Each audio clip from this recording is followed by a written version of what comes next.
What is happening, guys? Welcome back to another video here at Wicked Garage. Today we are working on some aluminum stairs. You can see we already got started, and it's a simple process with some measuring and designing, obviously, and I'll show you how we get this done. So stay tuned for the video and subscribe if you haven't already, and make sure you smash that like button.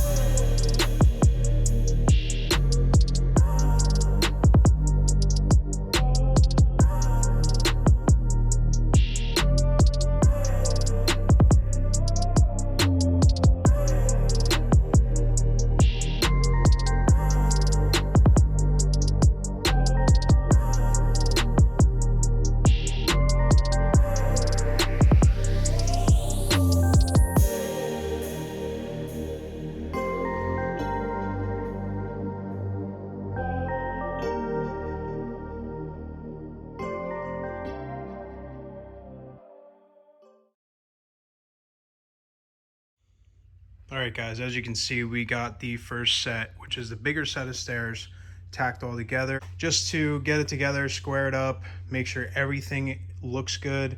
And obviously, as you can see, it's near perfect. It came out really nice. They're not as simple as you would think. There's a lot of manipulation and trying to get everything square and make sure that everything sits right. Also, with your distance between treads, obviously you want them all to be the same. You don't want to have all different sizes, like 7.5, then 9, then 8, then it creates a trip hazard. So with this and the run that we're doing, it's going to be 7.5. That's what it came out to be. Obviously, we have a little room in the front, and then when I get to the site, these are 51 inches tall. So when I get to the site, I'm gonna cut these to fit.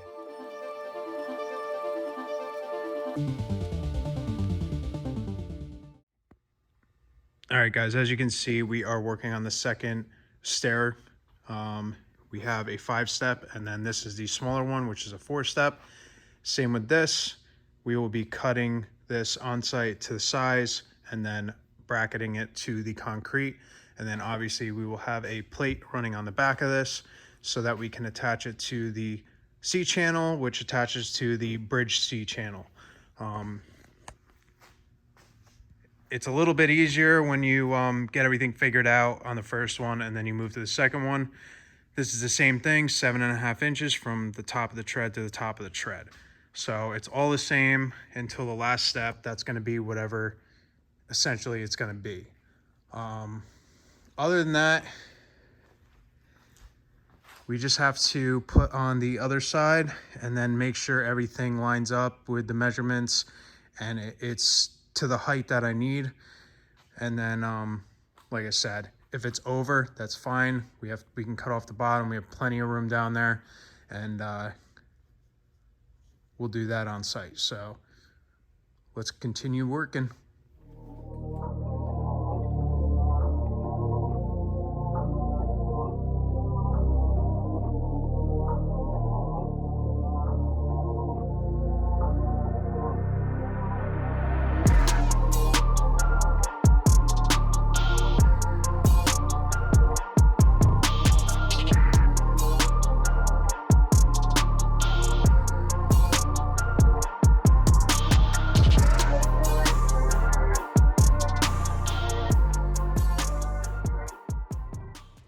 All right, guys, a little update on the stairs before I end this video. Obviously, there's going to be 2 parts.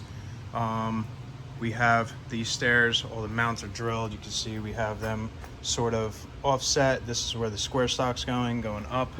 So we'll have the bigger space up here since it's going up, which would reduce the space there. So that's the whole purpose of doing that.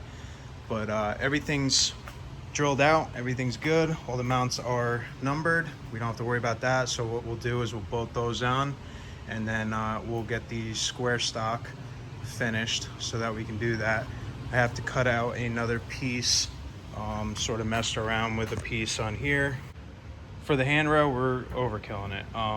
Like I always say, it's better to be safe than sorry. It's better to go a little bit heavier, especially it's not going to add much weight and it'll just add more rigidity to it. So I just like to protect myself and my customers for anything that happens in the future. So we're going with 0.25 wall for everything, for the round handrail as well as the supports.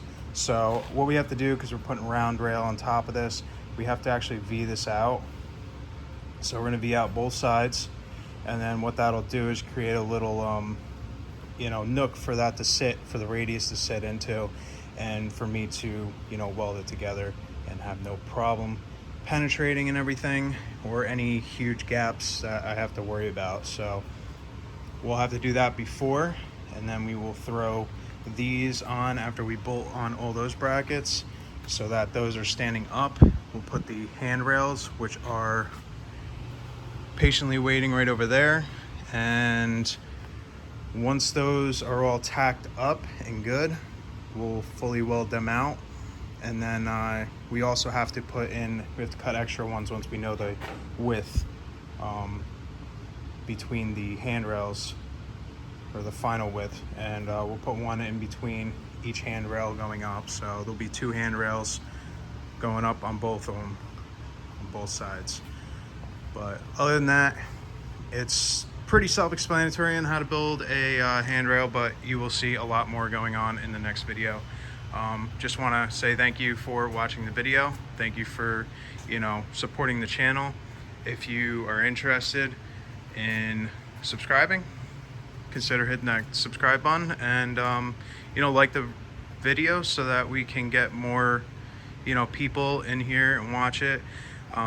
I know a lot of people are saying that these are sort of educational. I try to put as much as I can into the steps as possible. It's very complicated because obviously I'm running a business. I have to push all this stuff out. I can't have it sit here forever. But other than that, in the next video, you will be seeing the handrails getting made, and then pretty much getting installed. I will see you guys in the next video, and make sure you subscribe because 23 is going to be crazy.